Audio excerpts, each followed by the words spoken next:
And yesterday, TMZ reported activity in a Bitcoin account connected to a ransom note. The FBI says it is investigating multiple possible ransom notes demanding Bitcoin as part of the search for Nancy Guthrie. Tied to that Bitcoin account related to those potentially ransom demands. Well, TMZ is saying that it's received a new note demanding 1 Bitcoin, which is about $68,000, in exchange for the name of the individual involved in Guthrie's disappearance. This is now the 3rd note in the case, and the demands for Bitcoin payments are raising questions. Bitcoin was invented. Bitcoin. They thought they were untouchable. They sat somewhere in a room, at a desk, maybe across a border, maybe somewhere the FBI could not easily reach, and they composed a ransom note carefully, deliberately. They chose their words. They structured their demand, and then they included something inside that note that they believed was their greatest protection. Their armor, the one piece of this entire operation that would keep them hidden from every federal investigator, every forensic analyst, every law enforcement agency that was about to come looking for them. A Bitcoin wallet address, a string of letters and numbers, pseudonymous, decentralized, connected to no name, no face, no identity document, no bank account that could be subpoenaed. A digital fortress sitting between them and consequences. They were wrong, not slightly wrong, not wrong in a way that took years to discover, not wrong in a way that required a whistleblower or a lucky break or an informant to surface.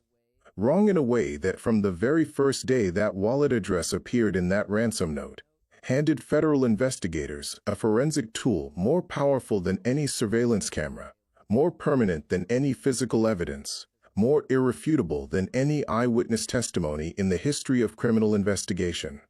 Wrong in a way that a former federal prosecutor, a man who has spent his entire career watching criminals try and fail to hide from the justice system, went on national television and described in one specific, precise, devastating word: control. The Bitcoin exchange gave authorities control over Nancy Guthrie's kidnapper. Stay with me to the end, because once you see the full picture assembled the way I am going to assemble it today, you will understand why that one word changes everything. Family. This video is going to do something no other coverage of this case has done.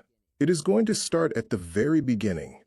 Not February 1st, the night Nancy disappeared, but further back, at the foundational misunderstanding that made this entire forensic opening possible. I am going to walk you through the ransom notes, every one of them, and what each one contained and what each one revealed. I am going to explain in plain language, language that anyone can understand, exactly how blockchain forensics works and why the tools the FBI deployed in this case are among the most powerful investigative instruments in the history of federal law enforcement. I am going to walk you through the $152 transaction, the specific event that transformed passive blockchain surveillance into active, real-time, prosecution-building forensic control. I am going to talk about the international dimensions of this case and why the Bitcoin trail crosses every border that traditional law enforcement cannot. I am going to address the 73 days of silence and what that silence actually means. And I am going to show you, piece by piece, how every layer of this forensic story converges into a single, inevitable conclusion. Everything in this video is fact-based. Every claim is sourced from verified public reporting, expert testimony, and confirmed law enforcement statements. I am not going to speculate. I am not going to name suspects. But I am going to show you something that will completely reframe how you understand this investigation. Let's pray. Lord, for Nancy, 84 years old, a pacemaker, daily medication she needs, 73 days without it. For Savannah and Annie and Cameron still waiting. For the blockchain that recorded everything. For the prosecution being built, link by link, in the silence. For the truth that is already there, waiting to be proven. Amen. Type Amen. Where are you watching from? Country and city. Type it now. Hit subscribe.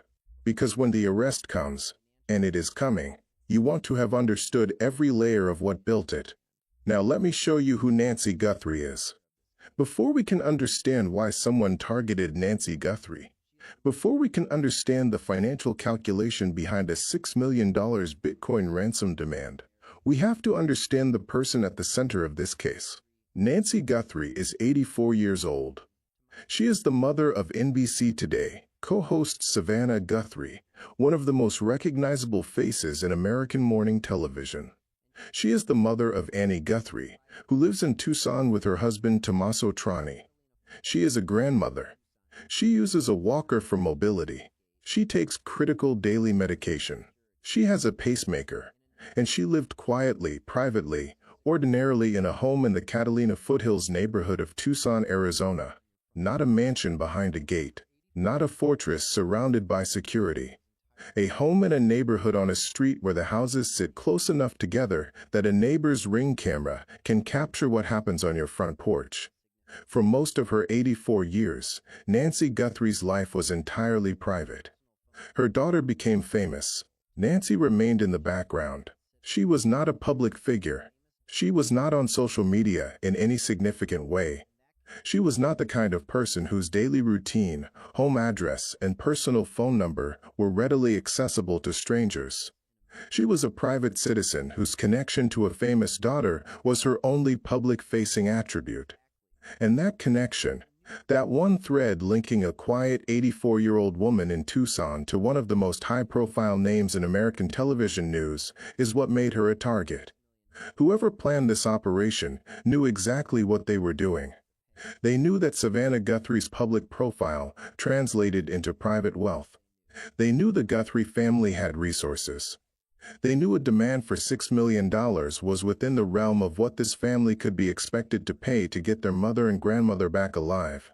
And they knew or believed they knew how to collect that money without being identified. That last belief, that is where they were catastrophically wrong. Oh, and the catastrophic nature of that wrongness is the story this entire video tells. On the night of January 31st into the early morning of February 1st, 2026, Nancy Guthrie spent the evening at her daughter Annie's home, 4 miles away. Dinner. Normal family time.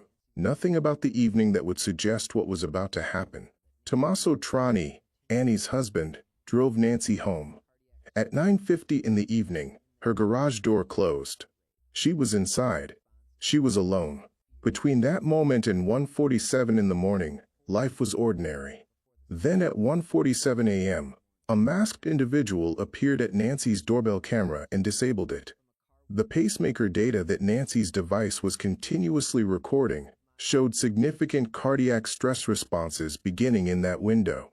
Elevated heart rate, physiological responses consistent with fear or physical exertion. Continuing for 41 minutes. The sync stopped at 2:28 in the morning. A 911 call came in reporting a woman screaming from a car window somewhere in the Catalina foothills. A Ring camera 5 miles from Nancy's home captured a man with a backpack at 1:52 a.m., 8 minutes after the camera at her home went dark. Then silence. Until the next morning when family members could not reach Nancy and contacted law enforcement. Within days, notes began arriving at media outlets. Notes that contained details about Nancy that were not in the public domain. Non-public information.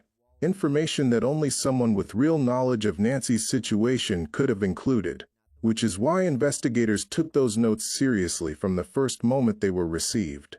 And inside those notes, embedded in the demands, part of the architecture of what the senders believed was an airtight collection system, was a Bitcoin wallet address. $6 million payable in Bitcoin to a specific wallet address typed directly into the note.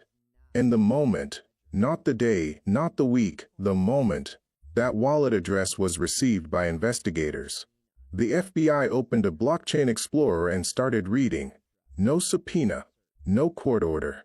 No waiting period. No legal process of any kind required.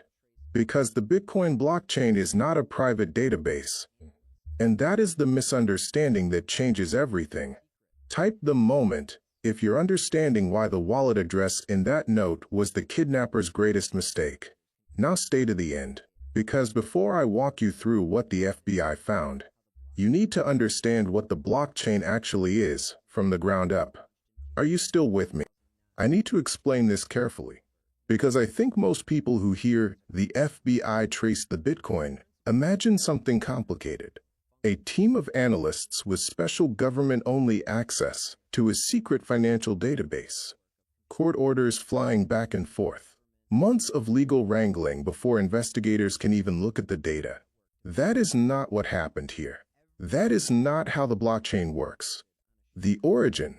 Bitcoin was created in 2008 and launched in January 2009 by a pseudonymous developer known as Satoshi Nakamoto. Its foundational design principle, the principle that makes the entire system function, is that every transaction is verified by a decentralized global network of computers. Not a bank, not a government, not any single authority. A network. And for that network to verify transactions, every transaction must be recorded on a shared public ledger that every participant in the network can read. That ledger is the blockchain. What the blockchain is, precisely, the blockchain is not a metaphor. It is a literal, permanent, publicly accessible database of every Bitcoin transaction that has ever occurred on the network. Every single one. From the very first block mined by Satoshi Nakamoto in January 2009 to the transaction that happened 3 seconds ago. All of it time-stamped, recorded, preserved, publicly readable by anyone. Forever.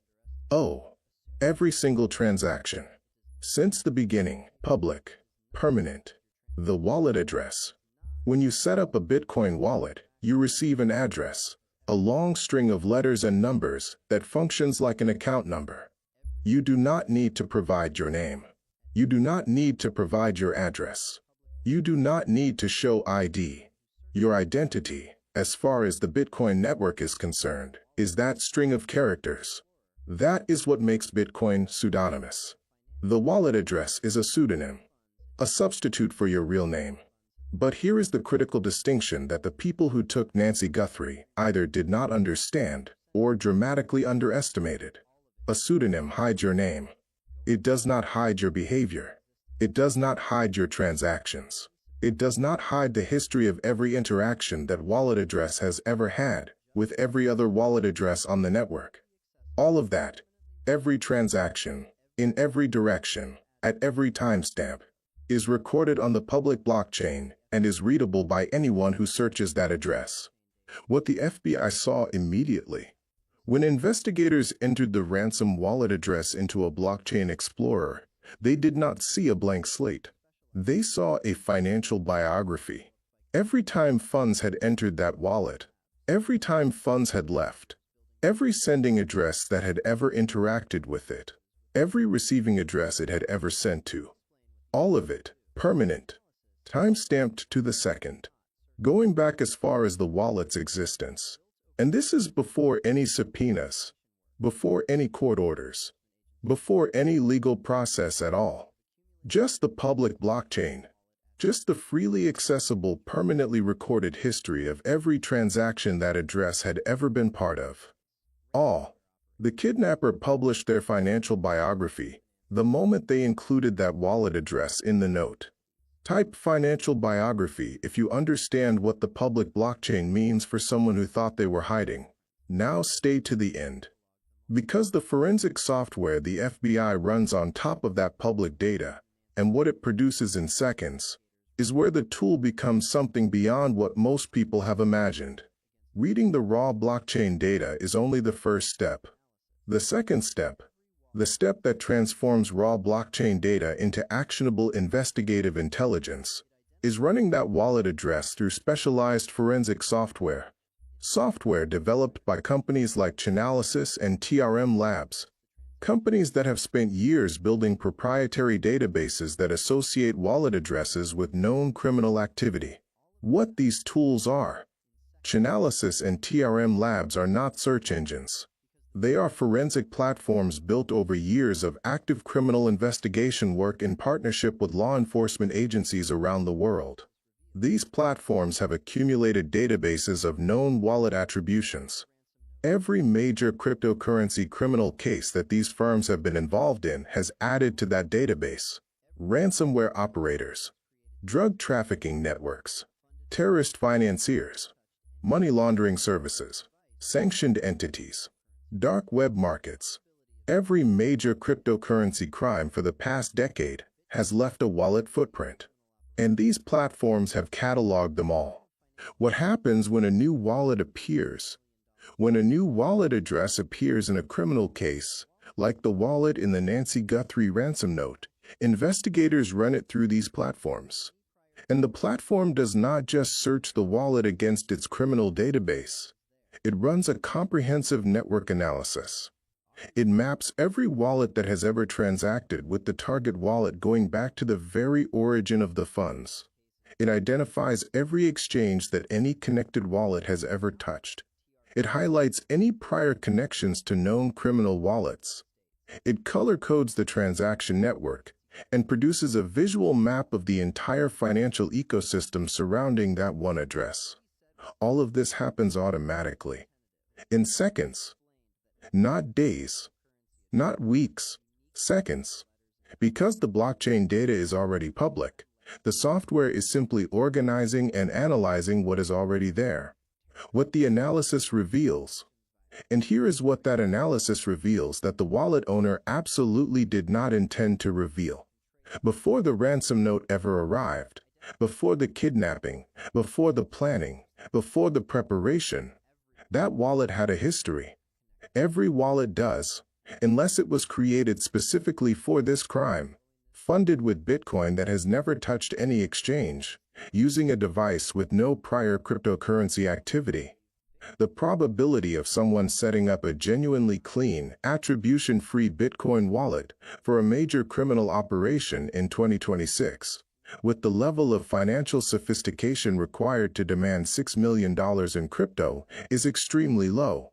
And if the wallet has any prior history, any prior transactions, any prior exchange interactions, any prior connections to wallets that have been flagged in other investigations, that history is there on the public blockchain, waiting to be read. Ari Redboard, the statement that matters. Ari Redboard knows this better than almost anyone alive. He is a former federal prosecutor who spent years building cases against the most sophisticated criminal networks in the world. He now works at TRM Labs, the leading blockchain forensics firm in the United States, and he appeared on Crime Stories with Nancy Grace, specifically to discuss the Bitcoin evidence in the Nancy Guthrie case. What he said was not hedged. It was not tentative. He explained that every cryptocurrency address is a unique string of letters and numbers. He explained that what TRM Labs does is associate those strings with threat actors, terrorist financiers, sanctions violators, ransomware operators, criminal networks.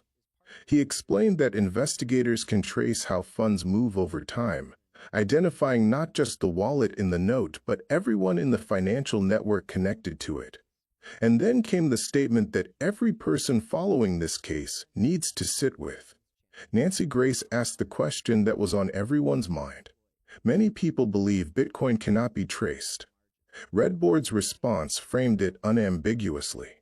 The Bitcoin trail is the FBI's best lead on who took Nancy Guthrie. Not a lead. Their best lead. Oh, family, let me give that the weight it deserves. In a case with pacemaker data, documenting 41 minutes of Nancy's ordeal second by second. In a case with doorbell camera footage of the masked abductor. In a case with DNA evidence recovered from Nancy's front porch. In a case with a confirmed phone call placed to Nancy's device at 1:44 a.m., 3 minutes before the camera went dark. In a case with surveillance footage of a backpack-carrying individual 5 miles away 8 minutes after the abduction began. With all of that evidence, physical, digital, biological, temporal, a former federal prosecutor who now runs blockchain forensics at the top firm in the country, identified the Bitcoin trail as the best lead. Take a moment with that. Why it's the best lead. The DNA can be challenged by a skilled defense attorney on chain of custody grounds. The pacemaker data requires expert medical testimony about interpretation. The camera footage is partially obscured by the mask. The 911 call about the screaming woman requires a witness to testify about what they heard. Every other piece of evidence in this case involves some degree of human interpretation, some potential avenue for defense challenge, some margin that a skilled lawyer can exploit. The blockchain does not have margins. The blockchain recorded what it recorded. The transactions happened, or they did not. The wallet sent those funds, or it did not. The exchange received those funds, or it did not. The account holder verified their identity, or they did not. There are no margins in mathematics. And Bitcoin at its foundation is mathematics. That is why it is the best lead. Not because it is the most emotionally compelling evidence. Not because a jury will react to it the way they react to 41 minutes of pacemaker data showing an 84-year-old woman's heart in crisis.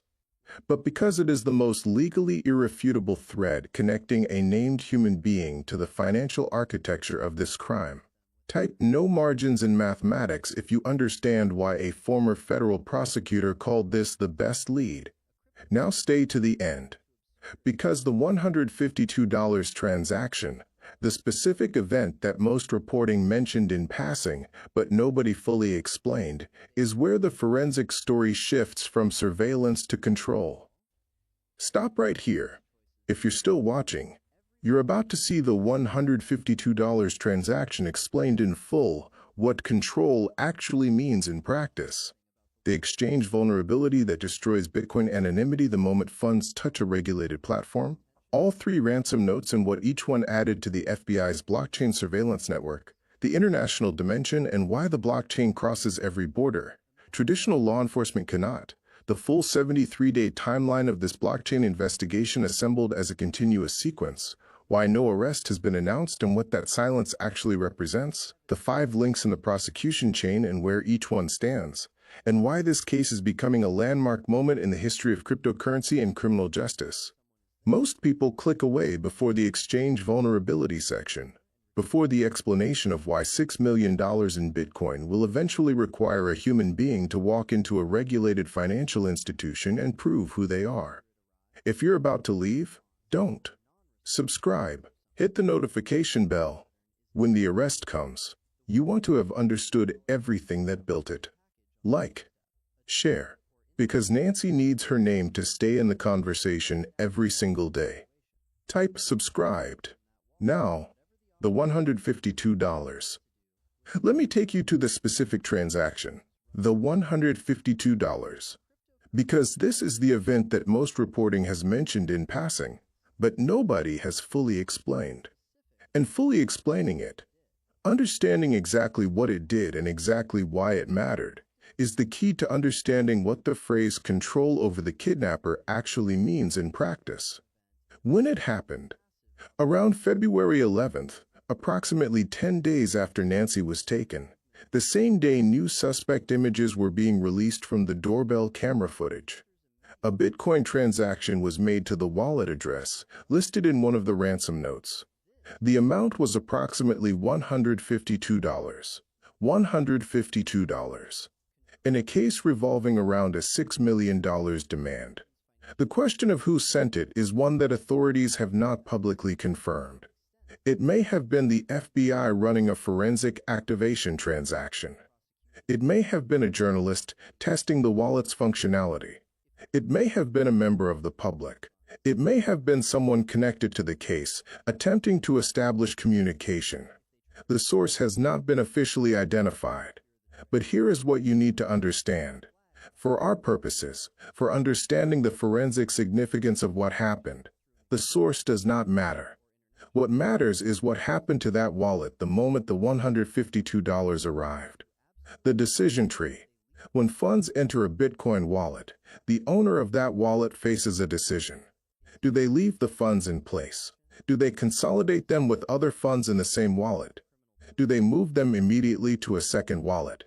Do they route them through a mixing service, a cryptocurrency tool designed to obscure the origin and destination of funds?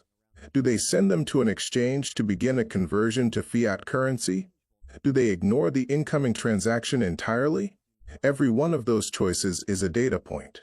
Every one of those choices is recorded permanently on the public blockchain in real time. And every one of those choices reveals something about the wallet operator. Their level of sophistication, their awareness of being watched, their financial intentions, their operational security practices, their plans for the ransom funds. The surveillance analogy. Think about it the way you would think about physical surveillance. Imagine you are monitoring a building that has been completely dark and silent for 10 days. You know the address. You believe you know who is inside.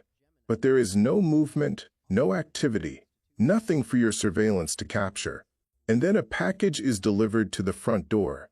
Suddenly, the question is not just whether someone is there. The question is what they do next. Do they open the door and retrieve it immediately? Do they wait hours before responding? Do they have someone else pick it up? Do they never retrieve it at all? Do they move out of the building in the hours after it arrives? Every response, or non-response, tells you something. Every behavioral pattern is information. The $152 transaction was the package on the doorstep. A deliberate or incidental event that created movement in a previously static forensic situation. And whatever happened next in that wallet, whatever the operator chose to do or not to do, was captured by blockchain monitoring tools running in real time. What control means. A cryptocurrency specialist, briefed on the investigative details, described specifically what that transaction did. It activated surveillance on a wallet that had been forensically static. It created a live evidence-gathering event in a previously passive observation situation. And from that activation event forward, every movement in that wallet, in real time, anywhere in the world, on any device, registers immediately in the forensic monitoring systems the FBI had running on this case. This is what control means. Not custody, not arrest, not physical proximity to the suspect. Control means the FBI has the ability to monitor this person's financial behavior in real time, continuously, without the subject knowing the extent of that surveillance, and to use every movement they make as additional evidence in a prosecution file that grows more complete every single day. If the kidnapper tries to move the ransom funds, any amount, any direction, the FBI sees it the moment it happens. If they try to route it through a Bitcoin mixing service, TRM Labs tools flag that routing pattern and continue tracing beyond the mix. If they attempt to cash out through an exchange, domestic or international, that exchange receives a federal subpoena before the transaction can clear. If they do absolutely nothing, if they leave the funds untouched indefinitely, that behavioral freeze is itself significant. It suggests awareness, caution, fear, and a subject who is afraid to touch their criminal proceeds is a subject who knows they are being watched. Every option leads to the same place. More evidence, more data, more threads tightening around the people responsible. Type the package on the doorstep. If the $152 just changed how you see the entire investigative timeline. Now stay to the end. Because the exchange vulnerability, the specific mechanism by which pseudonymous Bitcoin inevitably connects to a real human identity, is where the prosecution chain closes. I need to walk you through the exchange vulnerability, because this is the piece that most people do not fully understand when they think about how Bitcoin gets traced from a pseudonymous wallet to a real person with a real name and a real government ID. The fundamental problem for the kidnapper, Bitcoin wallets are pseudonymous. You can create one without providing any identifying information, but Bitcoin only has value if you can eventually use it for something in the real world. And in the real world, that means converting it to fiat currency, dollars, pesos, euros, whatever currency the holder needs. And the overwhelming majority of the time, that conversion happens through a regulated cryptocurrency exchange. Exchanges like Coinbase, Binance, Kraken, Gemini, and dozens of others are financial institutions. Not just in common parlance, legally. They are classified and regulated as money service businesses or financial institutions under U.S. law. And as financial institutions, they are required to comply with Know Your Customer and anti-money laundering regulations. KYC AML. Know Your Customer. These are not voluntary compliance frameworks. They are federal legal requirements. Know Your Customer means what it says.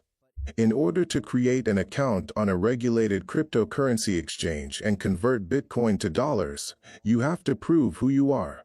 Name, physical address, date of birth, government-issued photo identification.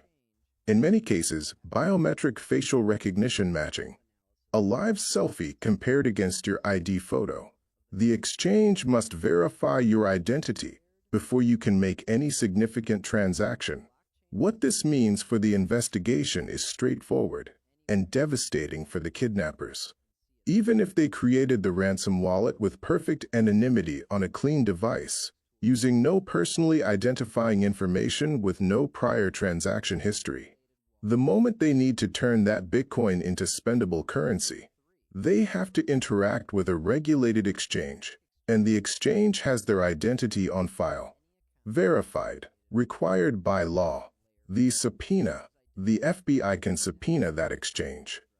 A domestic exchange that receives a federal grand jury subpoena is legally required to hand over every piece of identity information associated with every account connected to the wallet transactions in question.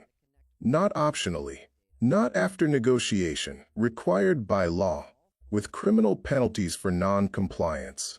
And here is the blockchain forensics piece that makes the exchange subpoena so powerful.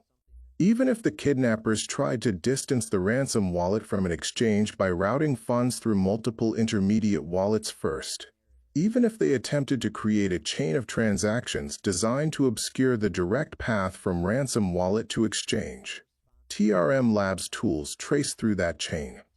Every hop, every intermediate wallet, every routing attempt.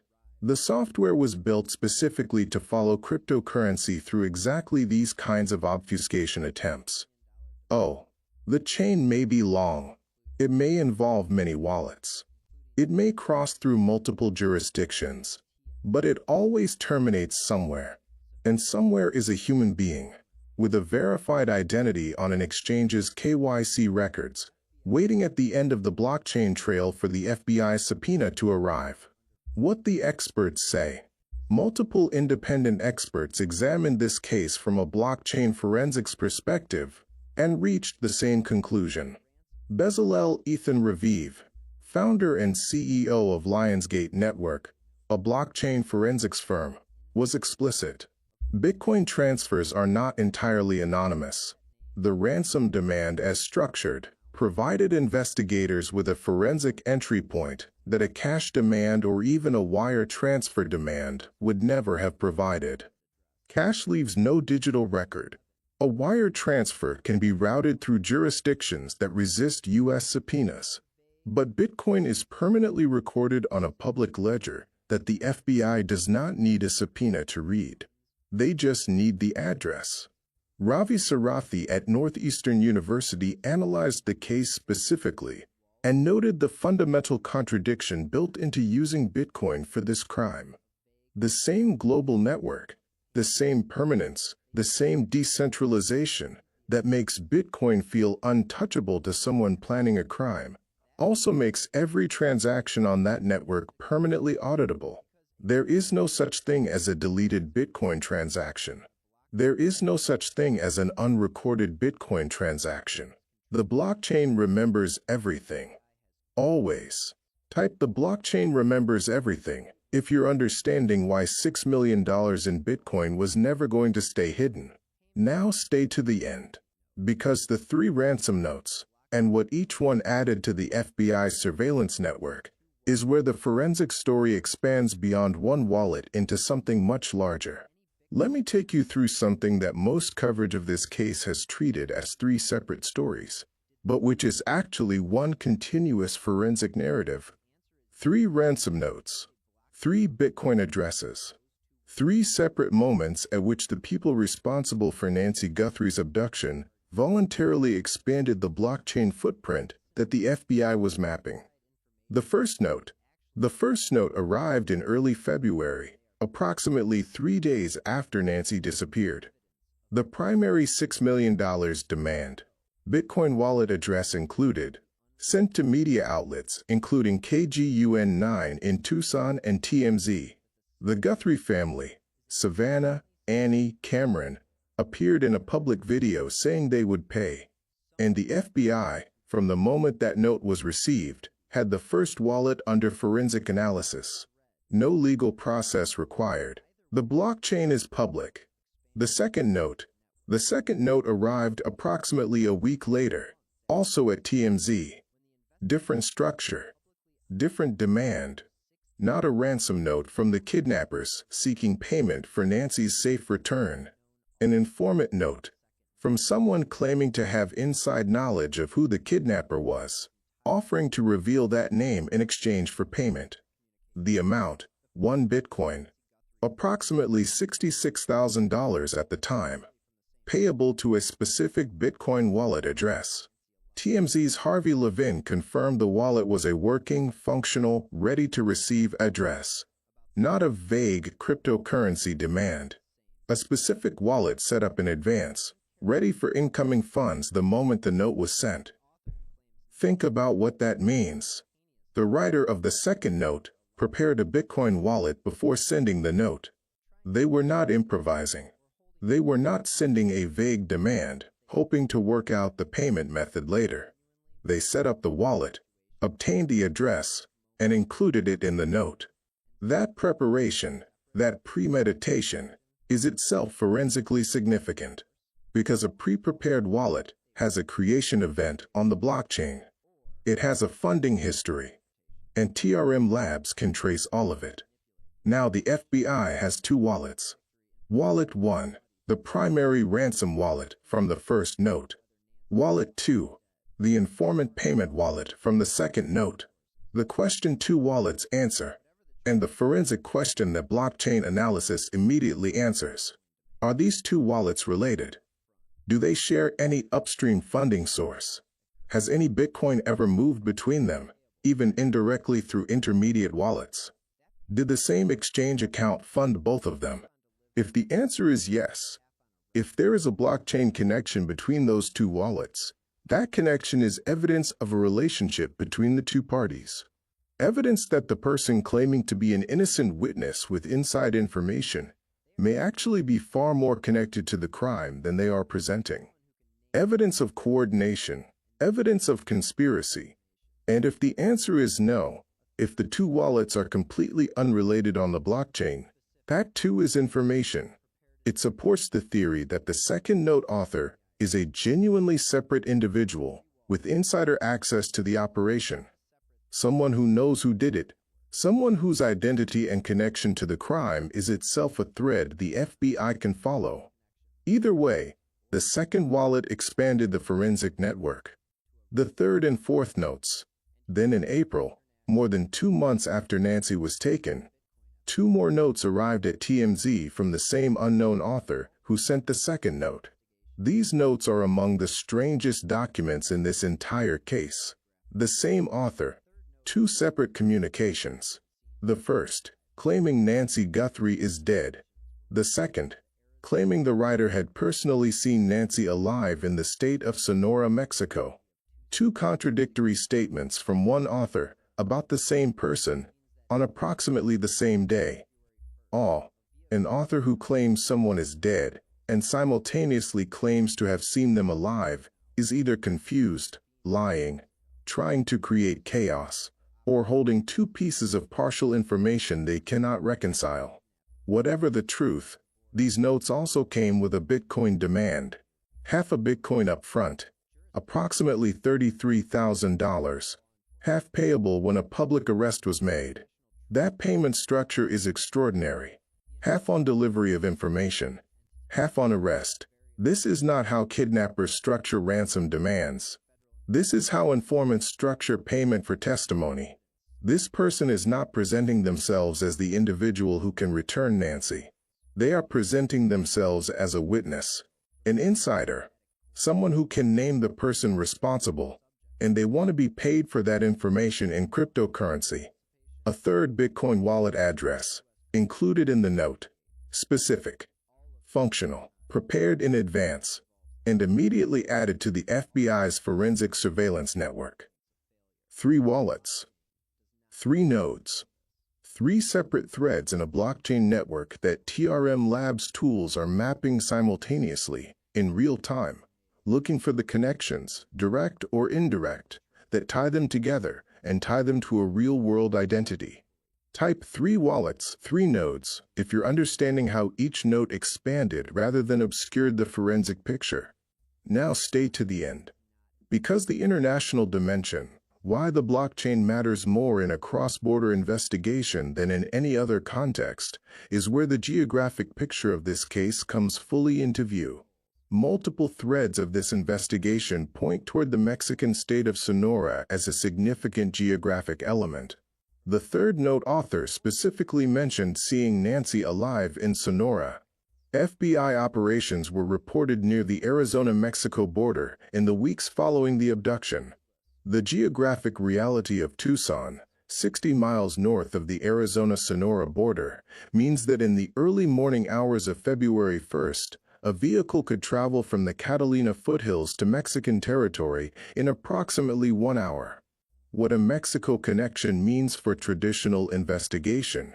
If Nancy is being held in Mexico, if the people responsible are operating from Mexican territory, if the command structure behind this kidnapping is based across the border, then every traditional investigative avenue becomes more complicated.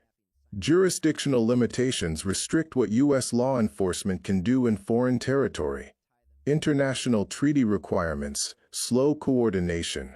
The involvement of foreign law enforcement entities introduces variables of reliability and information security that federal investigators have to manage carefully. Physical evidence stops at a border. Witness testimony requires the cooperation of foreign courts. DNA samples from a location in Mexico require diplomatic coordination to obtain. All of this takes time. All of this involves diplomatic complexity. All of this creates potential points of failure. What the blockchain does instead, the blockchain does not care about any of this. A Bitcoin transaction made from a wallet in Sonora, Mexico, is recorded on the same global blockchain as a transaction made from a wallet in Tucson, Arizona. The tools that trace it, TRM Labs Chainalysis, operate globally. They do not require permission from Mexican authorities to read the Mexican blockchain transactions of a wallet they are monitoring. Because the blockchain is not in Mexico. It is not in the United States. It is not in any single jurisdiction. It is everywhere and nowhere. A distributed global ledger that no single government controls, and that every government can read. Oh, when those 3 wallets move, when any transaction occurs in any of them from any location in the world, that movement is on the public blockchain within seconds, visible to FBI analysts monitoring those addresses in real time, regardless of where the person making the transaction is physically sitting. The border is not a barrier for blockchain evidence. The blockchain is the one thread of evidence in this entire case that crosses every geographical and jurisdictional boundary freely, silently, and permanently. And that is the operational significance that no amount of traditional investigative work can replicate. Type no borders on the blockchain if you're understanding why the Bitcoin demand was especially catastrophic in a potentially cross-border case. Let me take you through the timeline of this blockchain investigation. Because when you see it assembled as a continuous sequence of events, rather than isolated news stories, the depth and duration of what the FBI has been building becomes clear. And the 73 days of public silence starts to make sense, not as stagnation, but as the deliberate, methodical construction of an airtight prosecution. February 1st, St. Nancy Guthrie is abducted from her home in Tucson, Arizona. Her pacemaker documents 41 minutes of cardiac crisis. The sync stops at 2:28 a.m. Her phone is left behind on the counter inside the locked house. February 4th. Ransom notes begin arriving at media outlets. $6 million Bitcoin demand. Specific wallet address included. The FBI receives the note, and within hours, not days, hours, blockchain forensic analysis of the wallet begins. No legal process required. The blockchain is public. February 5th and 6th. The FBI publicly confirms it is probing the cryptocurrency address in the ransom letter. This confirmation is notable. It is the FBI acknowledging publicly that the wallet is under investigation.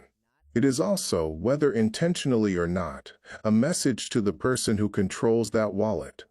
Your address is known. We are watching. February 8th, th 10th. Fortune confirms the $6 million Bitcoin demand. The Guthrie family issues their public response. They will pay. Legal analysis firm Cyonis publishes their breakdown of the wallet's traceability. Multiple independent cryptocurrency forensics experts begin commenting publicly on the exchange vulnerability. February 10th, th 12th. The second note arrives at TMZ with the one Bitcoin informant demand and a second wallet address. Harvey Levin confirms the wallet is functional and specific. The FBI releases its physical suspect description. And on one of these days, the $152 transaction arrives in the original ransom wallet.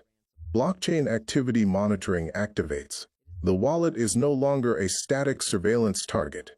It is a live, active, real-time evidence event.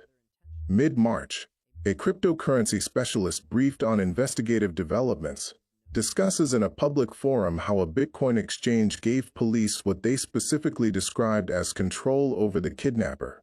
This is the first public acknowledgement that something specific beyond passive blockchain reading occurred, that a discrete event involving an exchange produced a discrete investigative outcome. Late March/early April. Ari Redboard of TRM Labs goes on crime stories with Nancy Grace.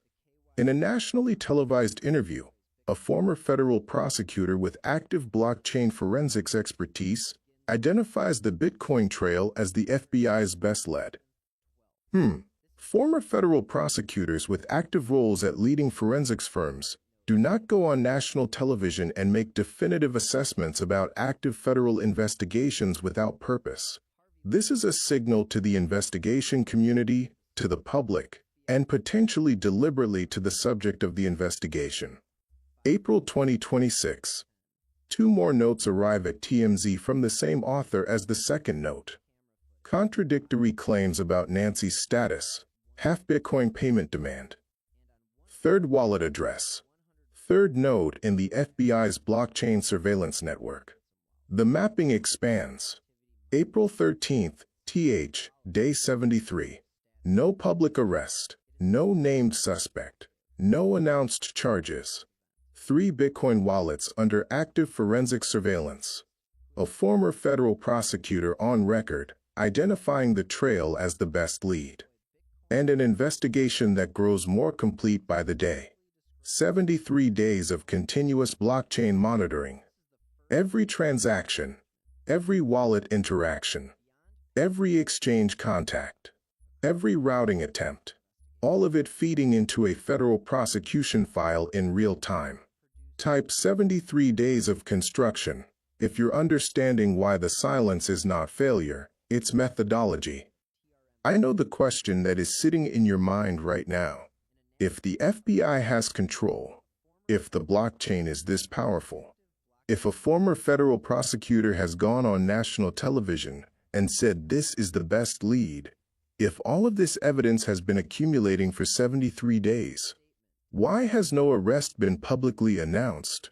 The answer requires understanding what federal prosecutions actually are, because the public perception of how criminal justice works, shaped largely by television dramas that compress everything into 45-minute episodes, is significantly different from the reality of how federal cases are built. The standard: the FBI does not arrest when they are confident.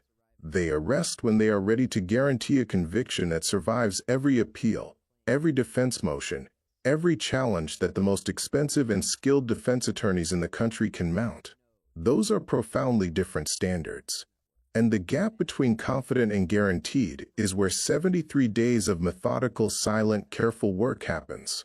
The 5 links. Building the blockchain prosecution requires completing the chain. Not metaphorically, literally. Link by link. Link 1. The wallet address from the ransom note established. Public record confirmed. This link was completed the moment the note arrived. Link 2. The transaction history mapped by TRM Labs. Every connected wallet, every exchange interaction, every routing path, forward and backward in time. This work is either complete or substantially complete. The tools work fast. Link 3. Exchange subpoenas. Which exchanges did any funds connected to this wallet touch? When? The FBI has subpoena authority over domestic exchanges. International exchanges require additional legal mechanisms. Mutual legal assistance treaties, diplomatic coordination, foreign court orders. These take time. Weeks, sometimes months. And in a case with potential connections to Mexico, the exchange jurisdiction question becomes critically important. Link 4. KYC records from the exchanges. Once the subpoena is complied with, the exchange hands over the identity verification records of every account holder associated with relevant transactions. Name, address, government ID, the human being behind the pseudonymous wallet. Link 5. Corroborating physical evidence connecting the identified wallet holder to the crime itself. DNA that matches. Pacemaker data that aligns with their location and actions. Phone records that show where a device was at 1:44 a.m. Surveillance footage consistent with their physical description. Building all 5 links airtight takes time, particularly when sophisticated defendants may have used multiple layers of wallet obfuscation. Particularly when international jurisdictions complicate subpoena enforcement. Particularly when the FBI knows that a premature arrest, one that gives the defense team the opportunity to challenge any single link in the chain before the others are secured, risks an acquittal on the most serious charges. Why the blockchain is singular. But here is what makes the blockchain evidence singular in this prosecution architecture. It cannot be challenged on human reliability grounds. It cannot be challenged on methodology grounds the way DNA evidence can be. It cannot be undermined by a witness who changes their story. The blockchain recorded what it recorded. The transactions happened. The connections exist. The exchange records exist. The mathematics are what they are. A defense attorney facing blockchain forensic evidence in a federal courtroom has one play. Their client did not control that wallet. Someone else set it up. Someone else made those transactions. And the KYC records from the exchange, verified government identity documents, are what closed that door. The face on the government ID matches the face of the defendant. The address on the account matches the defendant's residence. The transactions align with the timeline of the crime. Defense closed.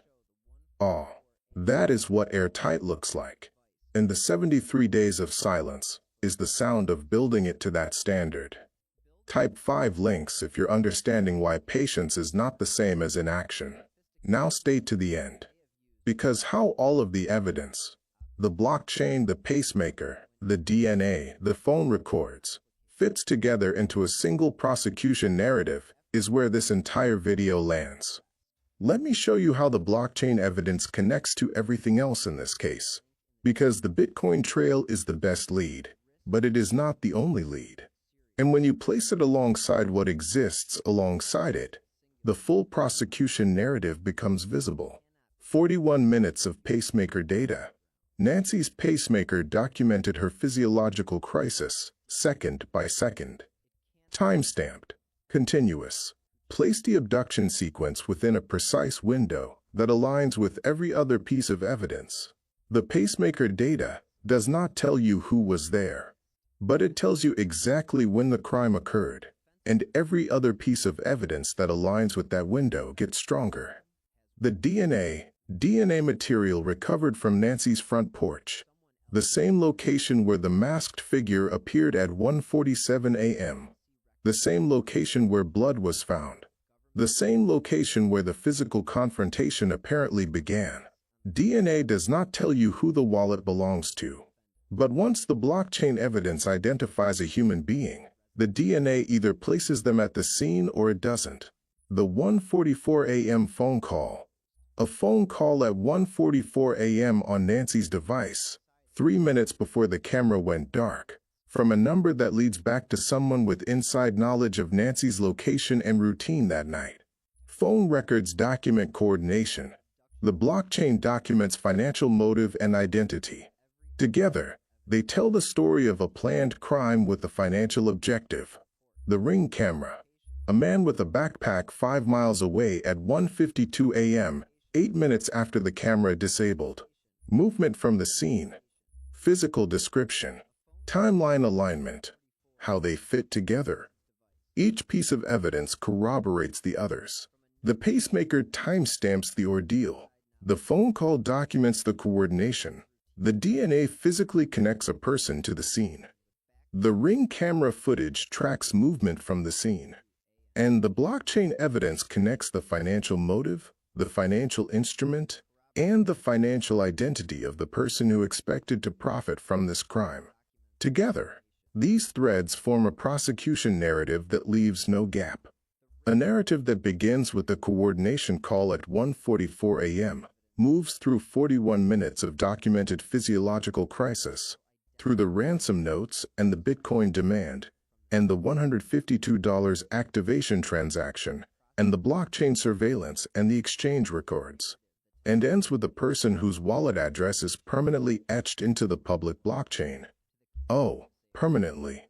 The 73-day silence is not a sign of failure. It is a sign of patience. Federal kidnapping investigations that involve complex financial instruments, potential international dimensions, and multiple co-conspirators are not resolved in days or weeks. They are resolved when every link in the chain is secured. Sheriff Chris Nanos said publicly in March that he believes investigators know the motive. He said the crime was targeted. He warned that the suspect could strike again. Not language you use about an unknown threat. Language you use about someone specific you are watching. The blockchain tells investigators every financial move that person makes. The phone records tell them every communication that person made on the night of the crime. The DNA will place that person physically at the scene. The silence is the sound of a prosecution being built carefully, methodically, airtightly.